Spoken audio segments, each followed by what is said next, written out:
ചോദ്യപേപ്പർ ചോർച്ചയ്ക്കെതിരായ നിയമം ശക്തിപ്പെടുത്തി സർക്കാർ പുതിയ വിജ്ഞാപനം പുറത്തിറക്കി എന്നുള്ളതാണ്. ചോദ്യപേപ്പർ ഇങ്ങനെ നിരന്തരം ചോർന്നാലേ നമ്മുടെ പിള്ളേരുടെ അവസ്ഥ എന്തായി പോകുമെന്ന് ആലോചിക്കാമല്ലോ. ചോദ്യപേപ്പർ ചോർത്തിയാൽ ഇനി മുതൽ 5 വർഷം വരെ തടവും 10 ലക്ഷം രൂപ പിഴയും ഈടാക്കും.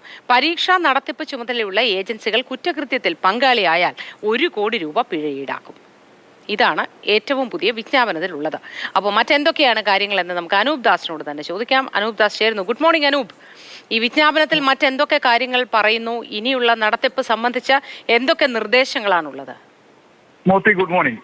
ഈ ചോദ്യപേപ്പർ ചോർച്ചയുമായി ബന്ധപ്പെട്ട് ഈ ചോദ്യപേപ്പർ ചോർച്ച തടയുന്നതിന് വേണ്ടി കഴിഞ്ഞ ഫെബ്രുവരി മാസത്തിലാണ് നമ്മുടെ പാർലമെന്റ് ഒരു പുതിയ നിയമം പാസാക്കിയത്, ചോദ്യപേപ്പർ ചോർച്ച തടയുന്നതിനുള്ള നിയമം. എന്നാൽ അപ്പോൾ തന്നെ ചില വിമർശനങ്ങൾ ഉയർന്നിരുന്നു. കാര്യം ചോദ്യപേപ്പർ ചോർച്ച തടയാൻ ഉതകുന്ന തരത്തിലുള്ള ഒരു നിയമമല്ല ഇത് എന്നുള്ളത്. അതിപ്പോൾ ഏതാണ്ട് തെളിഞ്ഞു കഴിഞ്ഞു. എന്നാൽ അതിനുശേഷം നിയമം കുറച്ചുകൂടി ശക്തിപ്പെടുത്തുകയാണ് കേന്ദ്ര സർക്കാർ. ഈ വിജ്ഞാപനത്തിൽ, പുതിയ വിജ്ഞാപനത്തിൽ പറയുന്ന കാര്യം, ചോദ്യപേപ്പർ ചോർത്തിയാൽ ഇനി മുതൽ കുറഞ്ഞത് 5 വർഷം തടവും 10 ലക്ഷം രൂപ പിഴയും ഉണ്ടാകും. നേരത്തെ ഇത് 3 വർഷമായിരുന്നു. 3 വർഷം വരെയായിരുന്നു കുറഞ്ഞ തടവ്.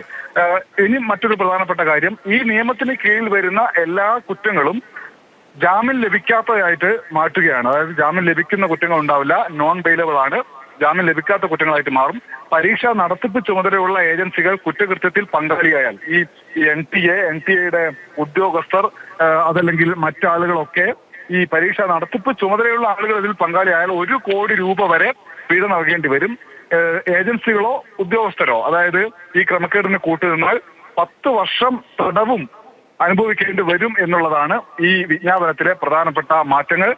ലോക്സഭാ സമ്മേളനം, പാർലമെന്റ് സമ്മേളനം അടുത്ത ദിവസം ആരംഭിക്കാൻ പോവുകയാണ്. സഭയിൽ വലിയ പ്രതിഷേധം ഉയരുന്നതിന് മുൻപ് തന്നെ ഈ നിയമം ശക്തിപ്പെടുത്തി ഒരു തടി രക്ഷിക്കുക എന്ന നിലയിലുള്ള ഇടപെടൽ നടത്തുകയാണ് കേന്ദ്ര സർക്കാർ എന്നുകൂടി വിലയിരുത്താം നമുക്ക്. പക്ഷെ അനൂപ്, അപ്പോഴും ഈ വിജ്ഞാപനത്തിൽ പറയുന്നത് അങ്ങനെ ചോദ്യപേപ്പർ ചോർത്തിയാൽ ജാമ്യം ലഭിക്കാത്ത കുറ്റമായി കണക്കാക്കും, 1 കോടി രൂപ വരെ പിഴ ഈടാക്കും എന്നൊക്കെയാണ്. ഇത് ചോരാതിരിക്കാൻ, ഒരു തരത്തിലും അത്തരത്തിലൊരു കുറ്റകൃത്യം സംഭവിക്കാതിരിക്കാനും പഴുതടച്ച് എല്ലാ കാര്യങ്ങളും ഗംഭീരമായി ചെയ്യാനുമുള്ളൊരു നടത്തിപ്പിന്റെ ചുമതല കൂടി ഈ കേന്ദ്ര സർക്കാർ ഏറ്റെടുക്കേണ്ടതല്ലേ? ഉറപ്പായിട്ടും മോത്തി പറഞ്ഞത് വളരെ പ്രധാനപ്പെട്ട കാര്യമാണ്. ചോദ്യപേപ്പർ ചോർത്തി കഴിഞ്ഞിട്ട് ഉദ്യോഗസ്ഥർക്കോ അതല്ലെങ്കിൽ ഏജൻസികൾക്കോ പിഴയിട്ടിട്ടും അവരെ പിടിച്ച് ജയിലിട്ടിട്ടൊന്നും കാര്യമില്ല. കാരണം ഇപ്പോൾ തന്നെ 24 ലക്ഷം വിദ്യാർത്ഥികൾ നീറ്റ്, 11 ലക്ഷം വിദ്യാർത്ഥികൾ നെറ്റ് തുടങ്ങിയിട്ടുള്ള വലിയ പ്രതിസന്ധിയിലാണ്.